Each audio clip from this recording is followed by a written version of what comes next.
নমস্কার বন্ধুরা, সবাইকে স্বাগত আমার নতুন একটি ভিডিওতে। তো এই ভিডিওতে আমি তোমাদের ক্লাস 11 যে এডুকেশন বইটা রয়েছে, বইটার একটা সাজেশন তৈরি করেছি। সবাই বলছে কমেন্ট করে, দাদা এডুকেশন সাজেশন দাও, এডুকেশন সাজেশন দাও। তো এখন নিয়ে এসেছি আমি তোমাদের জন্য এডুকেশন সাজেশন।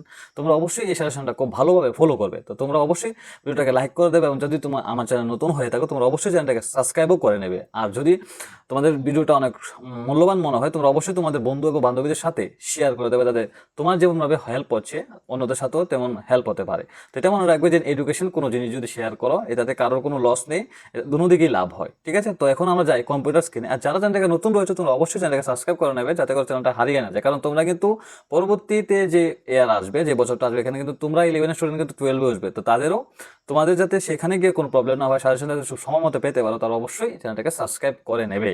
তো এখন আমি চলি যে কম্পিউটার স্ক্রিনে। চলো, প্রথম যে কোয়েশ্চেন রয়েছে এডুকেশনের প্রথম যে অধ্যায়টা চ্যাপ্টার 1 থেকে রয়েছে, সংকীর্ণ অর্থে শিক্ষা বলতে কি বুঝো এবং এর বৈশিষ্ট্যগুলি লেখো। আমি এখানে কোয়েশ্চেনগুলি দিচ্ছি, দেখো ভালো করে।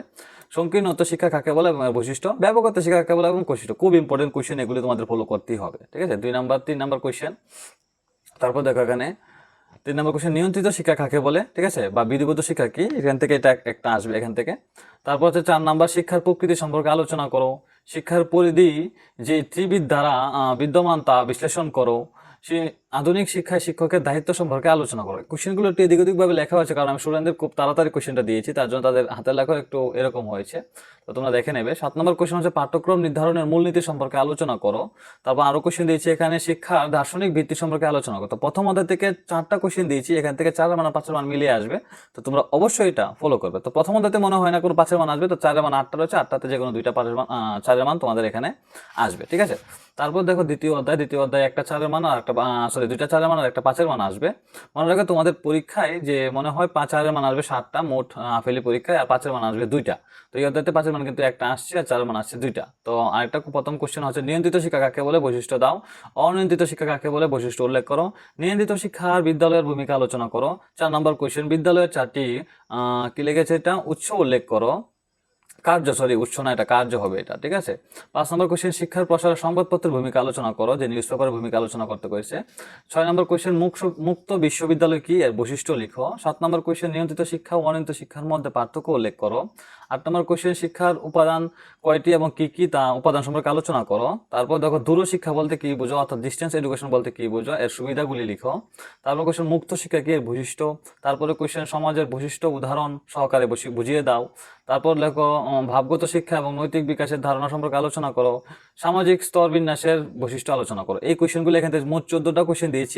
অত বেশি কোশ্চেন কেন, কারণ এখান থেকে একটা 5 মানও আসবে আর 2টা 4 মানও আসবে, কারণ এখান থেকে কিন্তু 5 মান আর 4 মান সব এক লগে দেওয়া আছে, তোমরা অবশ্যই এটা ফলো করবে। চ্যাপ্টার নাম্বার 3 এখান থেকে দেওয়া আছে, বিকাশের বৈশিষ্ট্য সম্পর্কে আলোচনা করো। সামাজিক পরিবর্তনের বৈশিষ্ট্য সম্পর্কে আলোচনা করো। ঠিক আছে, তারপর দেখো, সামাজিক পরিবর্তন নিষ্ক্রিয়তার প্রকারভেদগুলো, শিক্ষার ধারণা কিভাবে শিক্ষা ধারণাকে কিভাবে প্রভাবিত করে। ঠিক আছে, হাতে লেখা বোঝা যাচ্ছে না কিভাবে যেন লেগেছে।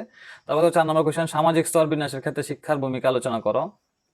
তারপর দেখো, শিক্ষার সাম্য ও অসাম্যের কারণগুলো আলোচনা করো। এই অধ্যায়তে মনে হয় একটা 4 মান শুধু আসবে, তো তোমরা অবশ্যই এটা ফলো করো। কটা দিয়েছে এখান থেকে, 5টা কমন পড়বে কিন্তু। ঠিক আছে, তারপর দেখো, চতুর্থ অধ্যায় মানে মনে হয় আমাদের লাস্ট অধ্যায়, 4 মান আসবে একটা আর 5 মান আসবে এখানে একটা।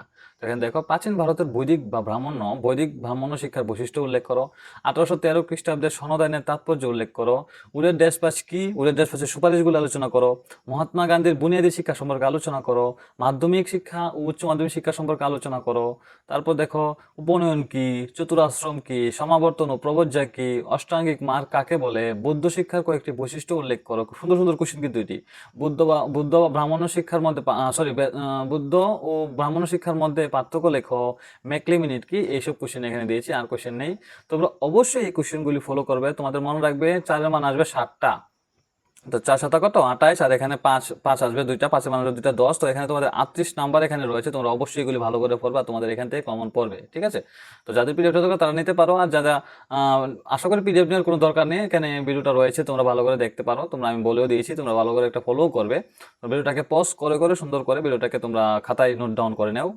যে দিকগুলি কোশ্চেন এখানে দিয়েছি তোমরা অবশ্যই এগুলি তোমরা খাতা কলমে দেখবে এবং লিখবে। আর যারা যারা চ্যানেলটাকে নতুন হয়ে থাকে তারা অবশ্যই চ্যানেলটাকে সাবস্ক্রাইব করে নেবে আর পাশে থাকবে। ধন্যবাদ সবাই।